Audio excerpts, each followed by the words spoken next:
Je reste figé un instant. Devant moi se trouve l'inspecteur Minos. J'arrive à voir qu'il a une sacoche sur le côté.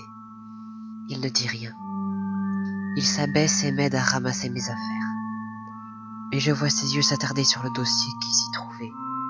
Et avant que je puisse faire quoi que ce soit, il le prend, se relève, l'ouvre et jette un rapide coup d'œil à celui-ci, avant de me le rendre et de me dire « Avez-vous des passe-temps particuliers ? Ce n'est pas un passe-temps, mais des recherches pour mes cours. Et quel genre de cours vous suivez ? Des cours de psychologie. De psychologie. Oui, et puis, qu'est-ce que ça peut vous faire ? Je suppose que vous n'êtes pas ici pour vous intéresser à ma vie privée. Je me trompe ? Je le vois hésiter un instant, puis il répond. C'est vrai, je me faisais du souci pour vous. Pour moi ou pour votre enquête ? Non, pour vous. Vous avez quitté l'hôpital sans nous prévenir. Pourquoi ? J'avais besoin de votre autorisation ? Non, bien sûr. Mais vous ne comprenez pas la situation dans laquelle vous êtes.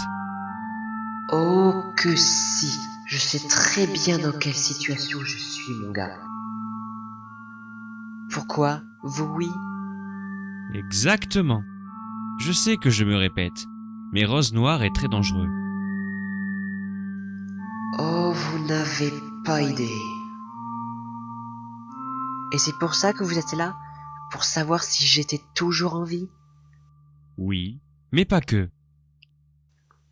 Il sort de sa poche un dossier qu'il ouvre, et il me tend une photo. Je la prends et la regarde. Ce que je vois me donne des hauts le cœur. Avant que je puisse dire quoi que ce soit, il me dit Il y a de cela 7 ans, en Afghanistan, des soldats américains avaient été encerclés par une dizaine de talibans. Dans la soirée, alors qu'ils allaient intervenir, ils ont entendu des coups de feu, ça a duré 5 minutes environ. Puis plus rien, le silence total. Quand ils sont arrivés sur les lieux, ils n'ont trouvé que des morts. Leur cœur avait été arraché, et une rose noire était placée au milieu des corps.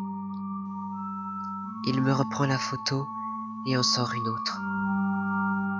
En Russie, Alexei Virkov, un des plus puissants mafieux du pays, était retranché chez lui, avec 20 de ses hommes, d'anciens militaires des forces spéciales russes. Ils se sont tous fait tuer. Il y avait des douilles partout. Certains murs étaient de véritables gruyères, mais pas une seule goutte de sang de l'agresseur. On a retrouvé Virkov dans son bureau. Tout comme ses hommes, il a eu la poitrine ouverte et son cœur était arraché.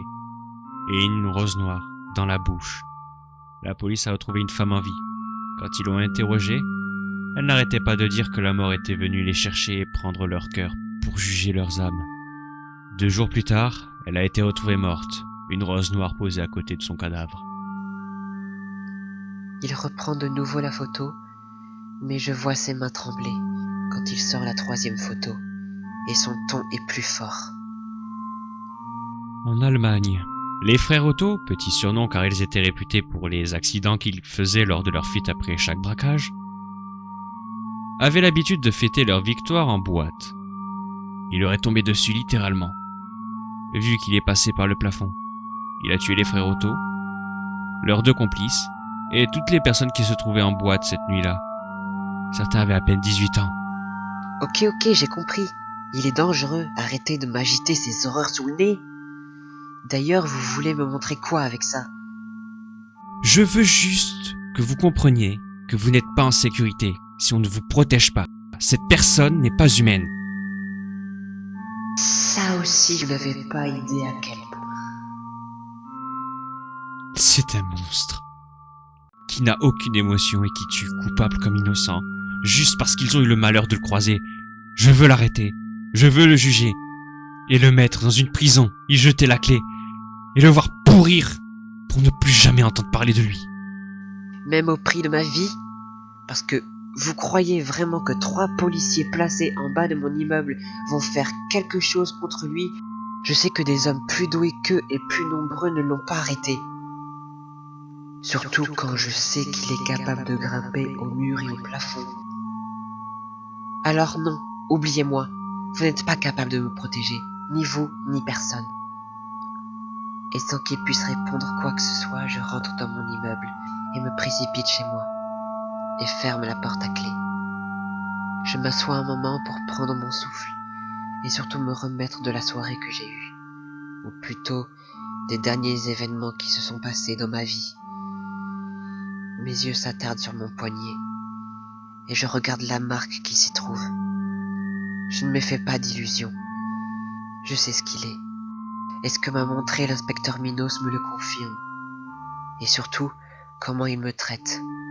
Mais pourtant je ne peux pas m'empêcher d'avoir de la compassion pour lui. Et je me pose une question. Comment est-il devenu comme ça?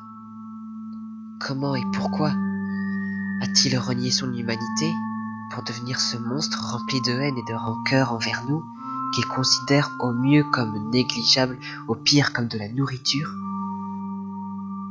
Alors que je pense ça, mes doigts frôlent mon sac, et de nouveau je le ressens. Cette sensation, comme si quelque chose m'appelait. J'ouvre mon sac et je trouve tout de suite ce qui a provoqué cela. Le dossier. Je l'ouvre doucement, et à l'intérieur, il y a des coupures de presse américaine qui datent de 10 ou 15 ans. Ils sont en désordre vu que j'ai tout remis en vrac après ma chute. Quand je les regarde, je comprends maintenant les mots de l'inspecteur dans ce dossier. Il n'y a que des coupures de presse qui parlent de meurtre. Je les regardais vite fait, tout en les classant par date. Mais alors que je touchais une des coupures de presse, je ressens quelque chose. La même sensation que j'avais ressentie à la bibliothèque. Je regarde l'article qui date du 5 juillet 2005. Et en titre, je peux lire « Un virtuose assassin ». Dans la matinée du 30 juin, alors que des bénévoles continuaient de rechercher la jeune Cathy Swing, ce groupe fit une atroce découverte. Ils ont retrouvé 4 têtes endommagées. Après analyse, les 4 têtes ont pu être identifiées. Il s'agirait de 4 amis de Cathy, dont le corps ont été retrouvés aux 4 coins de la ville. Le portable de Cathy, la faux du musée des légendes de la ville qui avait disparu 4 jours auparavant, mais aussi un corps qui, contre toute attente, lui, était en parfait état. Ce corps était celui de Andrew Maxwell, un virtuose de la musique originaire de notre ville, et que les journaux nationaux avaient nommé le nouveau Mozart, qui avait eu une bourse d'études pour étudier la musique dans la prestigieuse école de musique, la Juilliard School de New York. Selon les premières estimations, Andrew Maxwell aurait tué les 4 filles et ensuite Cathy, pour enfin se donner la mort avec la faux, qu'il aurait utilisée pour décapiter ses 4 premières victimes. Mais un doute demeure. N'oublions pas que le corps de Cathy n'a toujours pas été retrouvé, donc un doute sur sa mort est plausible. De plus, attendons de voir ce que le portable de Cathy aura à nous révéler. Et aussi que Andrew était reconnu pour être une personne aimée de son entourage et de ses professeurs, qui jugent que cet acte de sa part était impossible. Mes yeux se dirigent alors sur une photo qui se trouve en bas, à droite de la page. Et là, j'ai l'impression que mon cœur va s'arrêter.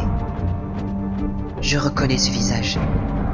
C'est lui en moins effrayant, mais c'est lui, il n'y a aucun doute. C'est Rose Noire.